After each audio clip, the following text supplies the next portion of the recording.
RMC, l'info, le matin, c'est là que ça se passe. Il est l'auteur d'un livre qui est passé inaperçu au départ et qui fait un tabac aujourd'hui, qui s'appelle Pilleurs d'État, aux éditions Max Milo. Beaucoup de médias hésitent à l'inviter. Philippe Pasco, là, il est avec nous. Pourquoi ? Parce qu'il va nous parler des élus, des abus légaux dont bénéficient les élus. Salaire exorbitant, exonération d'impôts, retraite douillette, emploi fictif, passe-droit en tout genre. Philippe Pasco, bonjour. Bonjour Jean-Jacques. Merci d'être avec nous. C'est moi qui vous remercie. Alors bien, écoutez bien ce que va nous dire Philippe Pasco, parce que c'est la réalité. Vous savez ce qu'a fait Philippe Pasco ? Il a édité, regardez bien sur RMC Découverte, il a édité des petites fiches. Alors je vais les lire, parce que vous n'arrivez pas à les lire à la télé et puis à la radio. C'est bien difficile, encore moins. Pourquoi faut-il un casier judiciaire vierge pour être pompier, taxi ou fonctionnaire et pas pour être élu ? Oui, on se pose la question.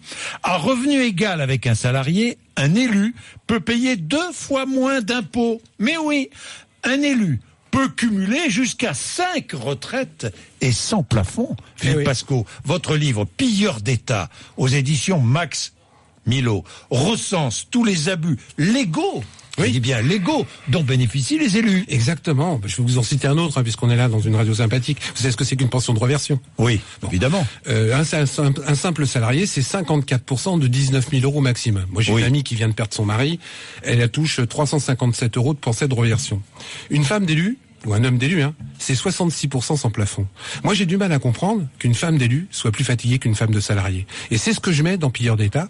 Tous ces petits privilèges, ces avantages, ces droits que certains élus se sont abrogés. Je dis bien certains élus parce que tous les élus ne sont pas pourris. Tous les élus sont pas tous des gens qui s'en mettent plein les poches. Je dis simplement, et je le prouve dans le livre, que plus on monte en haut de la pyramide, plus les élus s'en mettent plein les poches et plus ils confortent le système dans lequel ils se vautrent. Alors c'est très très intéressant parce que votre livre Pilleurs d'État, au début est passé un peu inaperçu. Et puis petit à petit, il a fait un tabac.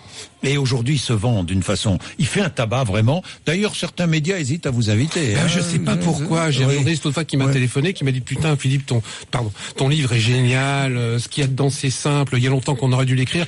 Mais tu comprends, si je t'invite, et si Valls devient président, je suis grillé. » Mais comment ? Oui, parce que vous avez travaillé avec Manuel Valls. J'ai bossé 9 ans avec Manu, oui. Bonjour Manu, si tu m'écoutes, j'espère que tu vas bien. Vous entendez toujours bien avec lui ? Mais on se respecte mutuellement. Voilà. Non, Manuel Valls, pas plus pourri, pas moins que les autres. Il n'est pas particulièrement pourri. Il est parti en Afrique dernièrement, je sais pas pourquoi.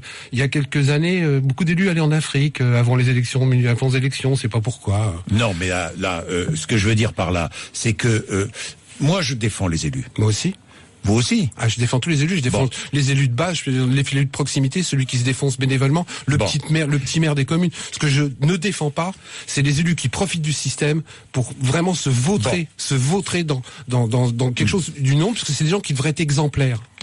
Manuel Valls et beaucoup sont exemplaires, mais pour l'instant... Manuel Valls et beaucoup. J'ai dit certains élus. Bon, d'accord. 30% des parlementaires... Oui. En revanche, ont eu des soucis avec le fisc ou avec la justice. Oui. J'ai fait le compte, ça sort bientôt dans mon 3e livre, j'arrive à prouver, et preuve à la Bible, puisque tout ce que je dis est factuel. Oui. Dans mon premier livre, j'ai mis 400 élus, et j'ai mis leur nom, j'ai pas eu un seul procès. Tout ce que j'écris est factuel, vérifié et recoupé. Oui. Là, je mets dans mon 3e livre que 30% des parlementaires, députés, Sénat plus sénateurs, donc 577 plus 348, 30% ont eu affaire avec la justice ou le fisc. Ça veut dire quand même que 70% n'ont jamais mis un centime dans leur poche. Mais il y en aurait même que 1%, Jean-Jacques, ça serait trop. Je rappelle encore une fois que c'est des gens qui votent des lois pour nous demander de nous serrer la ceinture. C'est des gens qui votent des lois pour dire que les gens qui sont au RSA aujourd'hui, on va pouvoir fouiller sur leur compte en banque. Pour savoir si c'est des gens qui, quelque part, dépensent un peu plus que le RSA. Et c'est des gens qui, quelque part, ont des comptes en banque en Suisse. Il y a 150 à 160 députés qui se sont payés une maison personnelle avec l'IRFM. Est-ce qu'une seule fois on a été fouillé sur leur compte en banque ? Est-ce que ces gens-là sont poursuivis ? Moi, si je fais ça, 3 mois après, on vend ma maison. 3 mois après, je passe en justice. Comment ça se fait que les élus, il faut 15 ou 20 ans pour que quelque part il y ait un procès qui se passe ? Comment ça se fait que des élus qui ont truandé, je vais vous citer encore un autre exemple. Rambouillet. Oui. Un élu, il a été condamné. 20 millions d'euros. 20 millions d'euros. Il avait détourné, mal géré, etc., etc. Il a été condamné à 20 000 euros d'amende avec sursis. Mais c'est pas ça le pire. Comme la mairie, c'était son petit pote, ils se sont pas portés partie civile. Donc les 20 millions d'euros, ils ont été payés par les habitants. Est-ce que c'est normal? Et en plus, c'est là où les gens sont 2 fois cocus. Comme il y a la protection fonctionnelle, non seulement l'élu, les habitants ont payé l'avocat, mais en plus ils ont remboursé les dettes.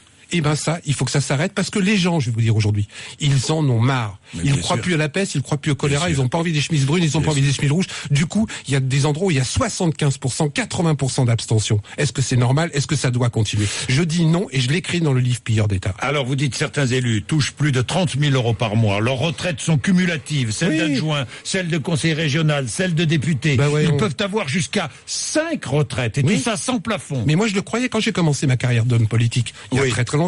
J'ai vu des maires qui disaient bon, je laisse ma place, j'ai fait assez de machin, j'ai fait assez de boulot comme élu, je deviens maire adjoint. J'ai compris après. Ils touchaient leur indemnité de maire adjoint plus leur retraite de maire. Nous, quand on prend notre retraite, on n'a pas le droit de travailler plus haut que notre dernier salaire. Pourquoi ces gens-là peuvent cumuler? Comment se fait-il que des gens qui doivent être exemplaires, qui doivent nous montrer l'exemple, en ont plus que les gens qui seront soi-disant censés représenter? Ça, c'est complètement anormal. Oui, et puis le casier judiciaire. Le casier judiciaire, je le dis depuis 2 ans. D'ailleurs, j'ai commencé sur votre antenne. C'est une autre émission qui s'appelle Les Grandes Gueules. Je veux dire, il y a 2 ans. Comment se fait-il qu'aujourd'hui, il y a 396 métiers en France où vous ne pouvez pas travailler si vous ne présentez pas votre casier judiciaire vierge? Vous ne pouvez pas bosser, donc, comme pompier, comme ambulancier, comme taxi, comme fonctionnaire, si vous ne présentez pas votre casier judiciaire vierge. Je dirais même plus.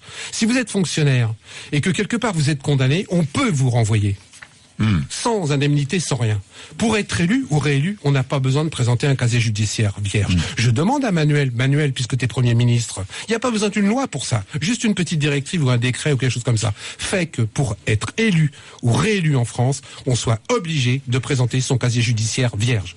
Oui. Et donc les retraites douillettes, les exonérations d'impôts, les salaires mirobolants, les avantages. Les avantages. Alors parlez-moi des avantages. Tiens, il y en a plein des avantages. Il y en a plein quand vous êtes élu, et je l'ai été. J'ai été conseiller régional, président de la formation professionnelle et apprentissage. Déjà du jour au lendemain, vous appelez le président, je sais pas pourquoi. Mais en plus, vous avez le droit à la voiture, vous avez le droit au téléphone, vous avez le droit à Internet, vous avez le droit à un tas de choses. Un autre exemple qui me rend fou. Vous cumulez plusieurs fonctions. Maire, conseiller départemental, aller conseiller régional. Vous avez des frais de représentation. Moi, je m'explique comment on fait pour manger 3 fois par jour. Puisque dans ces frais de représentation sur chaque élu, on vous paye le déjeuner.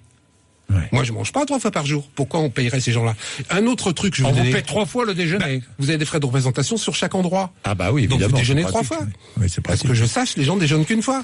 Moi, je propose un système très simple. Vous donnez quand même une fiche. Mais non, c'est justement ça le problème en France. On donne pas de fiche. Il y a plein de pays où on ne justifie pas. Mais non, l'IRFM, vous faites ce que vous voulez. Tout le monde le sait. C'était dans la presse. Il y a un député qui s'est payé des voyages et de la thalassothérapie avec son IRFM. J'en ai un autre qui était sénateur, qui s'est payé un pavillon avec piscine du côté de Nice, grâce à l'IRFM. En France, c'est l'inverse. Moi, je dis simplement, il y a un truc vachement simple. Je suis pas contre que les élus aient des frais de représentation. C'est normal. C'est normal. On n'est pas non plus là pour faire du Robespierre, etc. Ça se termine toujours très mal. Mais qu'au moins, ils présentent les factures avant. C'est-à-dire qu'il y a plein de pays où vous dépensez l'argent vous-même et vous faites rembourser. En France, c'est pas ça. On vous donne le pognon et vous en faites ce que vous voulez. Et je reprécise que ce n'est pas tous les élus. D'accord? C'est une petite marge importante des élus. Il y en a moins qu'on le dit, mais plus qu'on ne le sait. Bien, merci. C'est moi qui vous remercie. À lire. Je vous le conseille. Je vous donne le titre. Moi, je le garde. Je vous donne le titre du prochain. Vous allez voir, il est amusant. Ça s'appelle Du goudron et des plumes, délit d'élu, tome 2. Ah, ben voilà. Là, c'est Pilleurs d'État, chez Max Milo. Merci Philippe Pasco d'être venu nous voir. Merci. À bientôt. Je suis content de vous avoir donné la parole. Mais parce que moi, je suis content d'avoir eu. Surtout si certains ne vous la donnent pas. Ça m'intéresse encore plus. 8h21. RMC, l'info, le matin, c'est là que ça se passe.